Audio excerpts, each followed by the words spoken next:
दोस्तों नमस्कार। स्वागत है आप सभी का एमजीवी स्टडी पॉइंट यूट्यूब चैनल में। तो दोस्तों मिक्स क्वेश्चन सीरीज नंबर 24 लेकर के उपस्थित है।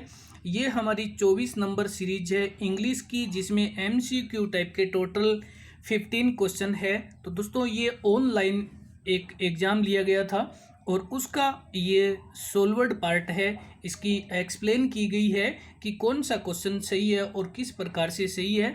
तो ये यूपीपीसीएल जेएमआरसी एग्जाम बेस्ड सीरीज है, रीट टेट एग्जाम बेस्ड, जिसमें इंग्लिश के एमसीक्यू टाइप के टोटल की। तो ये ऑनलाइन एग्जाम का एक सॉल्यूशन पार्ट है जिसको हम डिटेल से सॉल्व करेंगे। तो बने रहे इस वीडियो के साथ में, लास्ट तक लाइक शेयर करते रहें।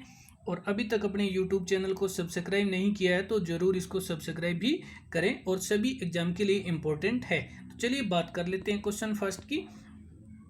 तो यहाँ पे आपसे क्वेश्चन पूछा जा रहा है फर्स्ट, और क्वेश्चन फर्स्ट में की बात करें कि select the correct option from the given word.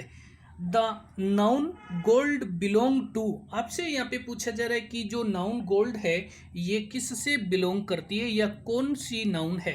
अब हम बात कर लेते हैं इसकी हिंदी में।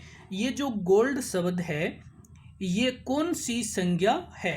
तो ये हमारे पास मटेरियल नाउन है, पदार्थवाचक संज्ञा। हिंदी में हम बात करें कि पदार्थवाचक संज्ञा है, ये मटेरियल नाउन है गोल्ड। तो इसमें हमारे पास जो खनिज पदार्थ है और जो धातु है ये सभी मटेरियल नाउन में आते हैं। और चलते हैं बात कर लेते हैं। अगर आपको इन सभी से जो कि नाउन से संबंधित कुछ भी देखना है तो आप एमजीवी स्टडी पॉइंट पे नाउन टॉपिक देख सकते हैं। और अब हम चलते हैं, बात कर लेते हैं अगले क्वेश्चन की ओर।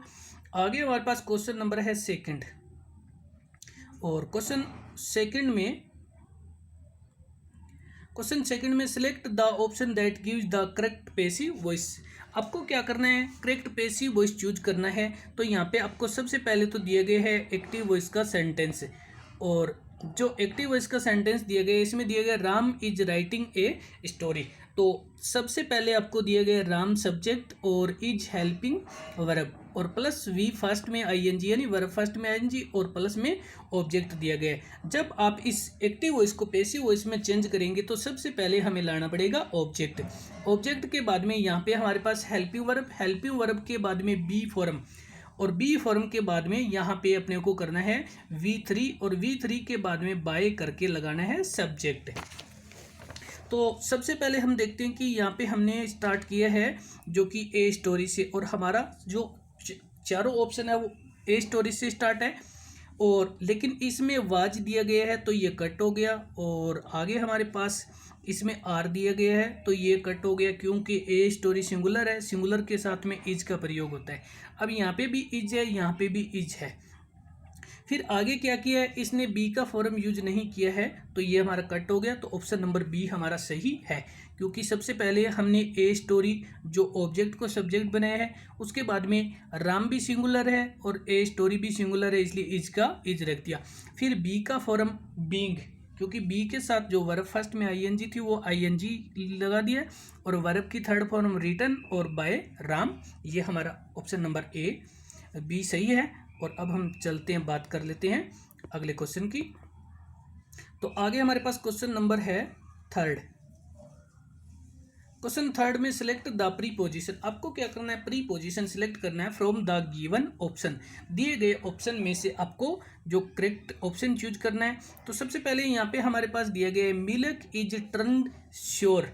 यहाँ पे इंटो का प्रयोग होगा, क्योंकि जब कोई वस्तु किसी वस्तु में चेंज हो जाती है, परिवर्तन हो जाती है, यहाँ पे टर्न का अर्थ होता है बदलना, की दूध है वो खट्टाई में बदल गया है।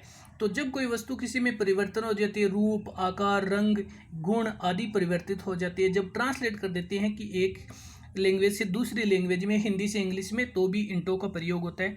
जब कोई वस्तु पहले अंदर होती है फिर बाहर चली जाती है गति करके, तो भी इंटो का प्रयोग होता है। और प्री पोजिशन का टॉपिक आप देख सकते हैं एमजीवी स्टडी पॉइंट पे, इसका वीडियो अपलोड है। और अब हम चलते हैं, बात कर लेते हैं अगले क्वेश्चन की। तो आगे हमारे पास क्वेश्चन नंबर है 4। तो बात कर लेते हैं क्वेश्चन 4 की। क्वेश्चन 4 में which option has pronoun of second form presence. आपको यहाँ पे बताएगी कि प्रोनाउन जो है उसकी सेकंड फॉर्म कौन सी है, जो प्रोनाउन पर्सन है उसकी सेकंड फॉर्म कौन सी है, तो यहाँ पे हमारा ऑप्शन बी, जिसमें यू, यूअर, यू ये प्रोनाउन की सेकंड फॉर्म है। आई, माई, मी ये जो सभी है फर्स्ट पर्सन है, इसके साथ में जो फर्स्ट पर्सन इसमें वी, आवर और अस ये भी फर्स्ट पर्सन में आते हैं। ही, हिज, हिम और they, their, them, she, her, it, its, it और ये सभी जो कि थर्ड पर्सन में आते हैं। तो आपसे पूछा जा रहा है second form, second person pronoun, तो ये ऑप्शन बी सही है।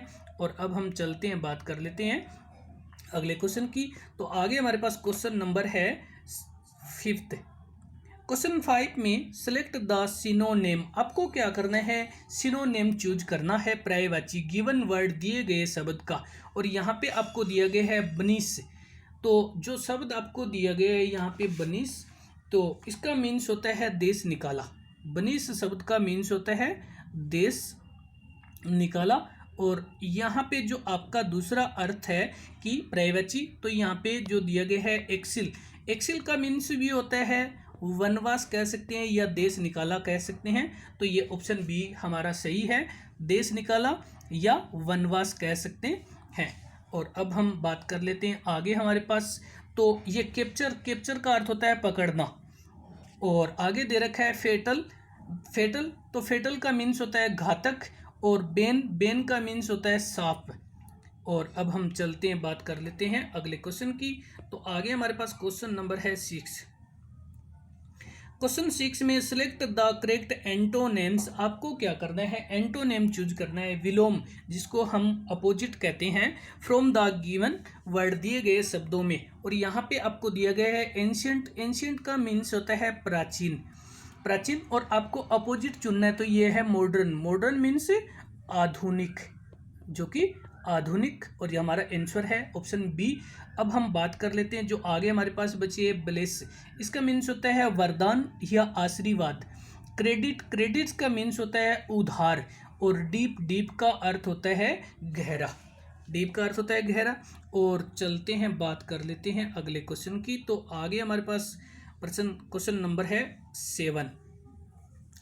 क्वेश्चन 7 में select the correct option from the given sentence, दिए गए सेंटेंस में से आपको क्या करना है, ऑप्शन करेक्ट चूज करना है। तो यहाँ पे दिया गया है I hurt myself, myself का अर्थ होता है मैं स्वयं या खुद, मैंने अपने आप को चोट पहुंचाई।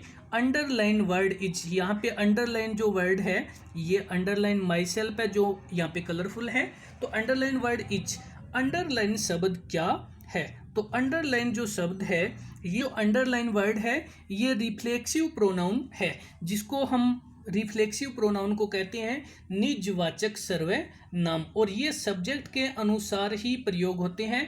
इसमें जो सिंगुलर होता है उसमें सेल्फ लगता है, और जो प्लूरल होता है उनके साथ में सेल्वेज लगता है। जैसे आई का माई सेल्फ बनता है, अगर यहाँ वी होता, आई की जगह वी होता तो आवर सेल्वेज हो जाता, देम सेल्वेज, यूअर सेल्वेज, तो इस प्रकार से होता। और अब हम बात कर लेते हैं कि यहाँ पे जो पजेसिव प्रोनाउन, पजेसिव प्रोनाउन होते हैं, इसके बाद जो कि कभी नाउन नहीं आता है, और ये अधिकारवाचक होता है जिसमें मेरा, अपना, उसका आदि होता है। और जो प्रॉपर प्रोनाउन होते हैं ये व्यक्तिवाचक सर्वनाम होते हैं, जिसमें नाम वगैरह ही जो होता है तो उसमें ही, सी हो जाता है। और आगे डेमोन्स्ट्रेटिव प्रोनाउन, तो डेमोन्स्ट्रेटिव प्रोनाउन होते हैं, तो ये क्या होते हैं कि दूरी और नज़दीक के लिए होता है, जैसे दिस और दैट। तो दिस, दीज दोनों नज़दीक के लिए होता है, और दैट और दोज दोनों दूरी के लिए होता है। अब जो दिस होता है और दैट होता है ये सिंगुलर होता है, और दीज और दोज होता है ये प्लूरल होते हैं। और अब हम चलते हैं, बात कर लेते हैं अगले क्वेश्चन की। तो आगे हमारे पास क्वेश्चन नंबर है 8। क्वेश्चन 8 की बात करें तो यहाँ पे question 8, select the article of given word, आपको क्या करना है, दिए गए शब्द के लिए आर्टिकल चूज करना है। तो अब हम देखते हैं कि हमारे पास आर्टिकल कौन सा है। तो यहाँ पे आपको दिया गया है dash gold is precious metal, जो सोना है वो कीमती धातु है। और अगर हम बात करें इसकी, तो यहाँ पे हमारे पास ऑप्शन होगा यहाँ पे कट का, जिसको हम ओमेटिव ऑफ आर्टिकल कहते हैं, जहाँ पर आर्टिकल निषेध होता है कि किसी भी आर्टिकल का प्रयोग नहीं होता है, क्योंकि यहाँ पे किसी भी आर्टिकल का प्रयोग नहीं किया जाता है, क्योंकि यहाँ पे किसी भी आर्टिकल का प्रयोग नहीं किया जाता है, क्योंकि ये धातु है। खाने पीने की चीज़ें जो ईटेबल थिंग होती है, धातु होती है, जो लिक्विड होते हैं, इनके पहले किसी भी आर्टिकल का यूज नहीं किया जाता है। और अब हम चलते हैं, बात करते हैं अगले क्वेश्चन की। तो आगे हमारे पास क्वेश्चन नंबर है 9। तो बात कर रहे हैं क्वेश्चन 9 की। 9 में सेलेक्ट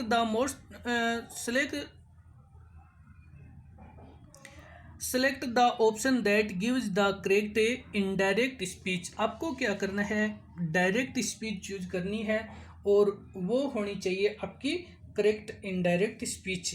तो यहाँ पे अगर हम बात करें कि करेक्ट इनडायरेक्ट स्पीच की, तो सबसे पहले तो यहाँ पे आपको दिया गया है गोपाल सेड, कोमा क्लोज, यहाँ पे सिंगल कोमा होती है, कोमा क्लोज, और inverted coma start, I play cricket.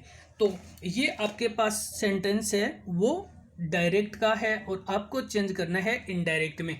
जब सिंपल सेंटेंस होता है, सबसे पहले तो कि गोपाल सेड, सेड के आगे टू और यहाँ पे कोई ऑब्जेक्ट नहीं दिया होता है, तो सेड को नहीं बदलते हैं। इट मीन्स क्या करेंगे, इसे सेड को नहीं बदलेंगे, गोपाल सेड का सेड रहेगा। फिर कोमा और इन्वर्टेड कोमा को हटा देंगे यहाँ से, और यहाँ पे जब अंदर का वाक्य किसी नाउन या प्रोनाउन से स्टार्ट होता है, तो यहाँ पे और लास्ट में फुल स्टॉप होता है, जो सिंपल सेंटेंस होता है, तो जोड़ने के लिए दैट यूज किया जाता है। और फिर यहाँ पे प्रोनाउन में चेंज करना होता है। आई फर्स्ट पर्सन है, जो बाहर के वाक्य के सब्जेक्ट के अनुसार चेंज हो जाएगा। तो अब हम देखते हैं कि यहाँ पे हमारा जो ऑप्शन है वो आंसर, तो आंसर नंबर हमारे पास है बी। आंसर नंबर बी है। सबसे पहले गोपाल सेड हो गया, जोड़ने के लिए दैट हो गया। अब आई है, आई फर्स्ट पर्सन जो कि बाहर के वाक्य के सब्जेक्ट के अनुसार, तो यहाँ पे गोपाल बॉय है, तो ये ही बनेगा, तो यहाँ पे आई हट जाएगा और ही का प्रयोग हो जाएगा, तो ही। फिर वर्ब जो फर्स्ट फॉर्म होती है उसको हम वर्ब की सेकंड फॉर्म करते हैं, तो यहाँ पे प्ले की प्लेड हो जाएगी और क्रिकेट हो जाएगा। तो इस प्रकार से हमारा ऑप्शन नंबर बी जो इसका करेक्ट है, ऑप्शन बी सही है। और अब हम चलते हैं, इसकी ज़्यादा डिटेल के लिए आप MGV स्टडी पॉइंट में जो नरेशन का वीडियो देख सकते हैं। और चलते हैं अगले क्वेश्चन की ओर। तो बात कर रहे हैं क्वेश्चन नंबर जो नेक्स्ट हमारा 10 नंबर क्वेश्चन है। क्वेश्चन 10 में बात करें, select the correct sentence from the following sentence. दिए गए जो सेंटेंस में से आपको क्या करना है कि ऑप्शन चूज करना है, और यहाँ पे आपको जो करेक्ट ऑप्शन चूज करना है, तो यहाँ पे सबसे पहले आपको दिया गया है सी विल नॉट कम, वह नहीं आएगी unless she is not invited, जब तक उसको आमंत्रित नहीं किया गया था तब तक नहीं आएगी।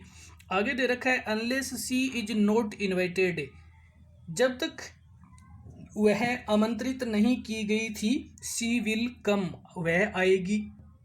तो यहाँ पे आपको आगे जो दे रखे हैं, तो इसमें आपको दिया गया है she will not come unless she will be invited, यहाँ पे स्पेलिंग चेंजिंग है। और आगे जो आपको दिया गया है, तो इसमें ऑप्शन नंबर डी सही है, सी विल नॉट कम, वह नहीं आएगी अनलेस सी इज इन्वाइटेड, जब तक उसे आमंत्रित नहीं किया जाता है तब तक वह नहीं आएगी। तो हमारा ऑप्शन डी जो सही है। और अब हम चलते हैं अगले क्वेश्चन की ओर, तो बात कर लेते हैं आगे। हमारे पास क्वेश्चन नंबर है 11। क्वेश्चन 11 में आपको correct the correct model from the given sentence. तो आपको क्या करना है, इस सेंटेंस में से मॉडल चूज करना है। There are few clouds in the sky, आसमान में बादल बहुत कम है। इट डैश रेन टुडे, आज बरसात हो सकती है। तो यहाँ पे माइट का प्रयोग होता है, क्योंकि बादल कम है और बरसात हो सकती है। इसका मतलब यहाँ पे बहुत कम संभावना है, और बहुत कम संभावना, या हम कह सकते हैं जो क्षीण संभावना होती है, उसके लिए जो माइट का प्रयोग किया जाता है। क्षीण संभावना या बहुत ही कम संभावना, यहाँ पे वाक्य पढ़ने से आपको पता चलेगा देयर आर फ्यू क्लाउड्स, वहाँ पर बादल बहुत कम है। इन द स्काई आसमान में। इट डैश रेन टुडे और बरसात हो सकती है। और नेक्स्ट क्वेश्चन हमारे पास है question number 12। Select the noun from the given sentence. दिए गए सेंटेंस में से आपको नाउन चूज करनी है और नाउन को कहते हैं संज्ञा। संज्ञा चूज करनी है। अब आपको यहाँ पे सेंटेंस दिया गया है, you asked her that what her mother is. You asked her, आपको इससे यहाँ पे हिंदी का अर्थ से कोई मतलब नहीं है। इसमें से आपको जो नाउन चूज करनी है, तो यहाँ पे ये मदर है, ये नाउन है, और जो मदर है ये कॉमन नाउन है कि, और ये जो यू है ये आपका प्रोनाउन है। वट ये WH वर्ड है और ये इज हेल्पिंग वर्ब है। तो यहाँ पे आप जो नाउन है वो मदर है। और चलते हैं इसी के साथ में अगले क्वेश्चन की ओर बात कर लेते हैं। तो आगे हमारे पास क्वेश्चन नंबर है 13। क्वेश्चन 13 में select the correct determiner sentence from the following sentence. इस सेंटेंस में से आपको क्या करना है कि एक डिटरमिनर चूज करना है। और डिटरमिनर, तो यहाँ पे she spent dash amount of money she had. तो यहाँ पे जब आपको कहा जाए कि जब इस प्रकार से सी स्पेंट, यहाँ पे सी स्पेंट उसने खर्च की डैश अमाउंट ऑफ मनी, जो कि उसने धन खर्च किया। सी हैड जो उसके पास थी, तो यहाँ पे सी हैड का मतलब है उसके पास जो संपूर्ण थी। और द लिटल का प्रयोग होता है। ये द लिटल, अब लिटल होता है वो अनकाउंटेबल होता है, जो फ्यू होता है वो काउंटेबल होता है। तो मनी अनकाउंटेबल है और अनकाउंटेबल है, तो यहाँ पे जो विशेष होगी उसके पास जितनी थी वो सारी खर्च कर दी। और यहाँ पे ऑप्शन सी हमारा आंसर है।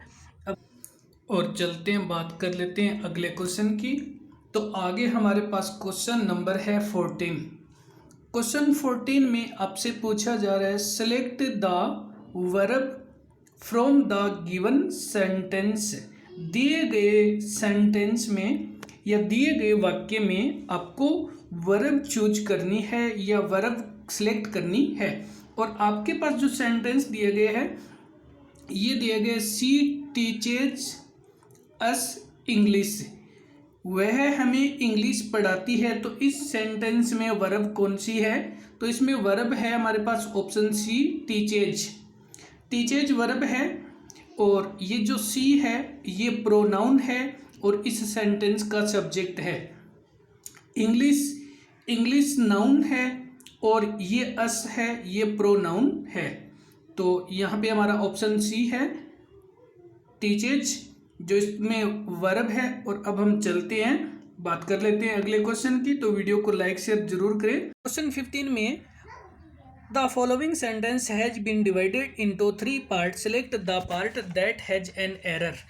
If there is no error select the option no error. अगर कोई भी एरर नहीं है तो नो एरर वाला आपको चूज करना है कि इस वाक्य में एक मिस्टेक है और इसको 3 भागों में विभाजित किया गया है। आपको मिस्टेक वाला पार्ट चूज करना है। अगर कोई मिस्टेक नहीं है तो आपको ऑप्शन डी नो एरर वाला चूज करना है। यहाँ पे दे रखा है द नंबर ऑफ स्टूडेंट। तो यहाँ पे अगर हम बात करें नंबर ऑफ स्टूडेंट्स, और इसके आगे जो दिया गया है आपको कि स्टूडेंट्स, इस स्टूडेंट एस को देखने से यहाँ पे जो वर है ये हमें दिखाई दे रहा है प्लूरल, और ये सेंटेंस आपको सही लगता है। लेकिन जब स्टार्टिंग में ए नंबर ऑफ या द नंबर ऑफ, इनमें थोड़ा सा अंतर होता है कि द नंबर ऑफ और उसके आगे प्लूरल नाउन होती है तो वहाँ पर सिंगुलर वर्ब यूज की जाती है, वाज होता है वर की बजाय।